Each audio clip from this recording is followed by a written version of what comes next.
Yo, the lighting on this motherfucker is going crazy. Gee. Fitness course licking bio.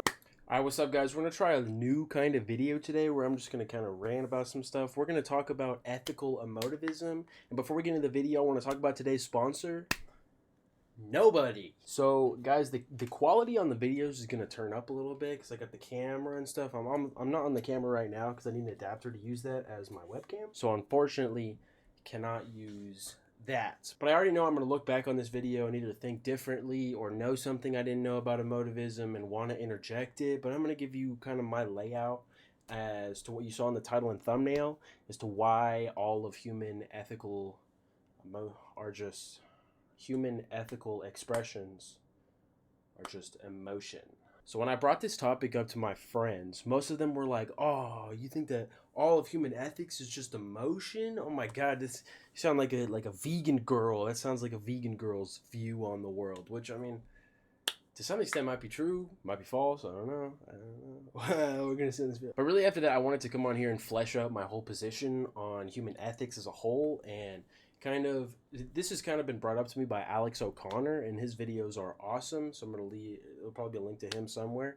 But that's how I got into it, and he's more popularizing emotivism recently. So I wanted to show you that's where I'm getting this from, and obviously AJ Ayer's book on language, logic, and truth. That's where kind of the whole emotivism has come from. Now, this won't be on human ethics as a whole. This is kind of more on how we talk about human ethics, rather. I can make a video on my real thoughts on God if you guys want to hear those. If this video does well, then I'll talk a little bit more about philosophical things. But either way, let's get right into it. So when we talk about human ethics, there are kind of two schools of thought. One is the moral objectivist and the other is the moral subjectivist. I know it's kind of hard to use a lot of brain power to figure out which one is which. And, for a long time, I was kind of a moral skeptic or on the subjectivist kind of things where there is no right and wrong. But I'm coming around to AJ Ayer's view on emotivism, which I guess is sort of like a sub-branch of that philosophy. What I'm talking about today is mostly founded by the philosopher AJ Ayer in his book Language, Truth, and Logic, and more specifically chapter 7 of that book. In his book, Ayer makes a case that was so challenging to the philosophical consensus at the time, but he makes the case that only the things that are verifiably true or tautologically true, almost like true by definition, like 2 + 2 = 4, those are the only things that literally have any meaning when you say them. Like, those are the only things that can be true or false. Anything else literally is meaningless. So people came to him and they asked him, what about ethical statements? Well, those aren't tautological, those aren't empirically viable. And he says the way that they are meaningful is that they are expressions of emotion. It's like stubbing my toe and going, ow.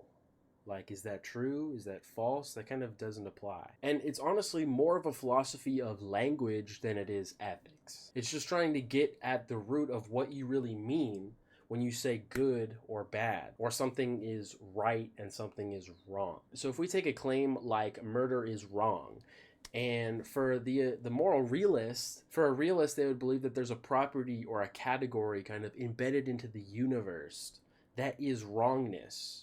And obviously murdering somebody is wrong. So in that case, that would technically be a true claim. And for a subjectivist, it's kind of not exactly viable to say murder is wrong. So the subjectivist kind of likes to change it, roughly translated into I don't like murder. And that is also something that can be true or false because you're making a very specific claim and more of a claim about your psychology than anything. Because you could say, I do like murder. And you could either do like murder, which would be true, or you could not like murder, which would be false. So that is something that can be true or false. Okay, so those are the things that can be true or false. Those are ethical claims that state that they can be true or false for the realist and the subjectivist. The emotivist says that when you make a claim like murder is wrong, what you're really stating is, as Ayer famously had it, boo murder, or murder frowny face, which isn't true, it isn't false, it's just an expression. It's like seeing a fight break out at school and everybody's like, is that true? Is that false? It doesn't apply. And let me really get to the heart of it with a metaphor. Fuck me. Say you're at a football game and half of the crowd is fans of one team and half of the crowd is fans of another team. And when one team comes out of the locker room, half of the crowd yells, "Yay!" and the other half yells, "Boo!" And the announcer goes, "So who's right? Who's wrong? Yay or boo?" It's like nobody's right, nobody's wrong. They're just kind of expressing how they feel about a certain team. And no one's making a descriptive claim about how the world is. It'd be one thing if we went into like which team has a better average score for their year or something like that, or which team has the objectively better players. No, then we're no longer talking about who's right or wrong. We're necessarily using just descriptive facts about each team. And Ayer makes the point that when we get into the type of speech that is kind of debating, and we're no longer saying right or wrong, we're only talking about descriptive facts. So let's apply this to a genuine moral debate that we have nowadays, which I want to talk about marijuana usage and whether or not it should be criminalized. So one side would say marijuana use should be legal, and the other side will say marijuana use should be illegal. And so we literally have yay marijuana and boo marijuana. And one side would say something like marijuana use stops the spread of cancer, helps with chemotherapy, and stops seizures, just off of the dome. And the other side would say, marijuana use would lead kids to using marijuana and lead people to drive under the influence and end up fatally crashing their car, which would be bad, obviously. And when we argue our specific sides, we're just talking about descriptive facts. It can be true or false that the compound in THC or CBD can help prevent seizures or help stop the spread of cancer. But when we take the term marijuana usage is wrong, then all of a sudden we're not only using kind of the descriptive facts and maybe our history with our connection to the use of marijuana, and as the emotivist argues, mostly it's just an emotion towards how you feel towards it. You are making a claim more about how you feel about marijuana than you are saying it's wrong to use it. But what emotivism is really trying to say is that emotion holds a big part in all of this, whether you choose yay or whether you choose boo. And something I found interesting kind of as a metaphor is something that goes like this. Like if you were eating a sandwich you got from Jimmy John's or wherever else, and you're eating a sandwich with banana peppers on it, and your friend comes up to you and he says, "I don't like banana peppers." And you say, "But I like them." And your friend says, "I can't believe you like banana peppers and you would advocate for the use of banana peppers. And I can't believe you like banana peppers. I don't like banana peppers."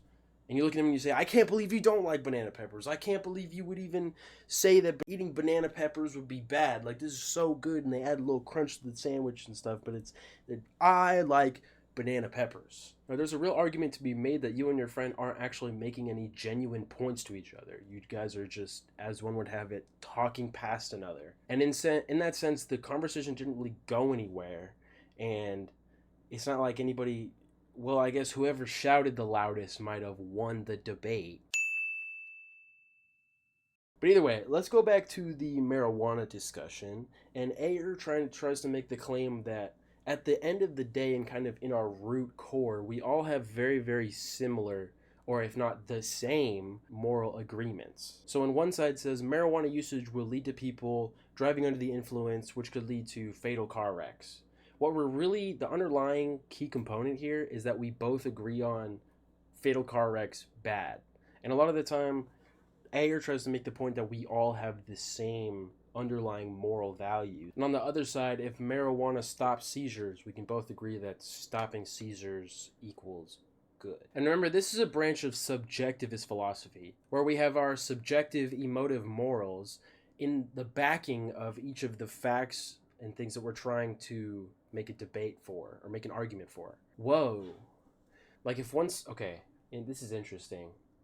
So if one side were to say marijuana use stops seizures, and if stopping seizures good is just an expression of emotion, then does that mean all descriptive facts used in a debate are just appeals to emotion. Am I high right now? But either way, this is kind of emotivism as a whole. And something I'd like to bring up briefly is that we all like to think that we're thinking clearly and we're thinking with a sober and rational mind, but your mind is truly never sober from emotion. So when you develop a philosophical view, it's always going to be dictated or informed or influenced by the way that you're feeling, or the way that you feel about a specific part of the universe or the world, rather. Like if you spike your cortisol thinking about how leftists are like transifying your kids, that literally is your emotion kind of dictating, well, at least the level or the volume on your emotive ideals. Or like think about it like this. The difference between saying my child is a transgender and my child being transgender is wrong is that there is an emotion behind the latter. But that's not to say that I don't agree with you, because in my view it's wrong, but that's not what this video is here. So moving on. And to further this statement, there's actually something that I've heard Andrew Tate say as well as Alex O'Connor say, but I've heard them talk about people saying that I'm a nihilist, so I'm depressed, or I'm depressed and my life is shit. But no. It's kind of the other way around. Your life is shit, so you're depressed. The way your life is and the way you feel about your own life is literally dictating your own philosophical positions, whether you believe in nihilism or not. And you see it only one way because you feel a certain way, and then you kind of, maybe you read into it, or you like Jordan Peterson and he talks about nihilism a lot, so you look up nihilism and you want to learn about it, and you realize, oh, maybe this is how I'm feeling. Life is meaningless and there is no true point to the entire thing. There's no reason or purpose to this entire thing. But your life is shit up until that, and you've been feeling like none of this has any purpose. So when you start to develop an idea that you believe in this, and you think, oh yeah, I found the problem. I'm a nihilist. So now now I can find a solution. Let's watch a ton of YouTube videos, watch a bunch of podcasts on specifically nihilism, and that'll fix it all. But it all stems from somewhere, and for the emotivist, it's emotion. So I'd really like to encourage everyone out there to start to try and realize when your thoughts and actions are really being influenced by your emotions, and even when what you believe is being dictated by an emotion, even if you don't feel a certain way. Like I said, everybody likes to believe that they are thinking with a clear and rational mind, even when you're not pent up with anger, when you're just sitting at home and you have a certain view about something. Think about where that view came from. Did you see something on TikTok once and then all that, or did you have a family occurrence with something and you're emotively tied to it from then on? You know, if you have an uncle that like crashed his car on drinking, or if you had some abusive dad that was drinking, you might have a certain view on alcohol, and that view is more or less tied to the emotion you have towards your dad rather than your actual view on alcohol. So I'd like you to guys kind of be skeptics on your own rational beliefs. But that's kind of it for this video. I'm going to try and make a video like this throughout all of January. Every single day, starting with today. January, well, I guess today is January 2nd. So I guess I already fucked up my New Year's resolution. But no, I'm kidding. I'm kidding. But we're going to see how this goes. I hope you guys like the video, like and subscribe. And I will see you guys in the next video. Peace.